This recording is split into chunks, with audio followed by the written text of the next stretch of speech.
I think protocol of artists, it's their responsibility to get the idea across, the concept across, whether they choose painting or singing or um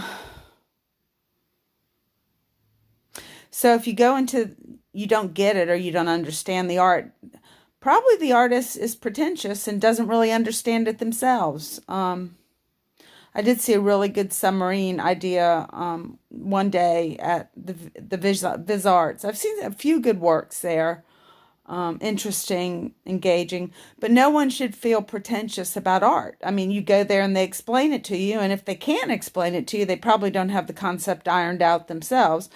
And that goes on. As an artist, you create and you create and you create and you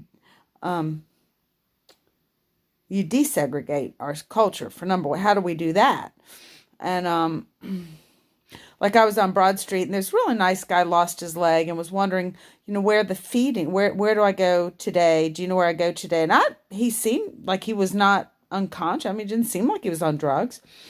And the first thing I wanted to do was roll his wheelchair into this real fancy restaurant with cloth napkins and just sit him at the family that's somewhat taking it for granted that they can afford that. I know that because I grew up that way. I mean, we went out to McDonald's maybe once or twice a month. It was a big deal. We didn't eat out much. We didn't have a lot of money, but it was a big deal. It wasn't just like there was a really wealthy family and they just spent money whenever they wanted. If they wanted to go get a biscuit, it was no big deal at Hardee's. You just drive over there and get it. But for my family, that would have been a splurge. So we all grew up different. And I think the IQ of people is genius. It's whether they're a bricklayer or the architect, we got to find out where their genius is, where they're smart. And that's the thing. School shouldn't be failing people and suspending them. And what are they, all these people, you said, what are they, marching band to me was boring. I was like, I don't want to do this, line up and count, and I don't like the music. Rock band, you have to engage these children in area. You're losing them, public school systems. They're gifted, creative, talented children. They're all that way in preschool.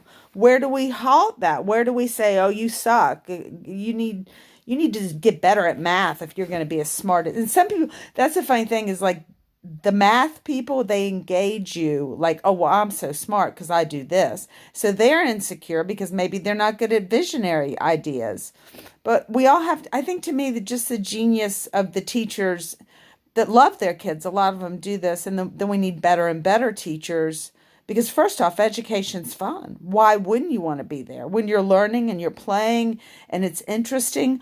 Where you're losing them, I can see it. Can you see it? Can you see what's going on? Why we have so many dropouts and people that are getting on drugs? It's creation. It's creation of the arts. It's like back in the old days, who knew? I mean, you went hunting, you killed your animal. I mean, it was just different. But in today's society where everything's so streamlined and computerized, not that that's not an art, are they getting the empirical hands-on training it takes to build a fort, to go build a campfire, to survival skills? How about survival skills in public schools, just for the fun of it, a club? We can do lots of clubs. And, you do have to engage in some form of test taking. But do you really not want your doctors to know who Duchamp is? I mean, the conceptual artist Duchamp, what's so threatening about that to the government, state government? Yeah, you'll overthrow them with your creativity and you will have a better government because you learn how to think. You got to have concepts. You got to have beauty. Thomas Jefferson did. I'm not sure Trump studied aesthetics. He obviously he hasn't. And I think he's a many times failed businessman. He would be great on a reality TV show, but the honor of the office of president has become a joke.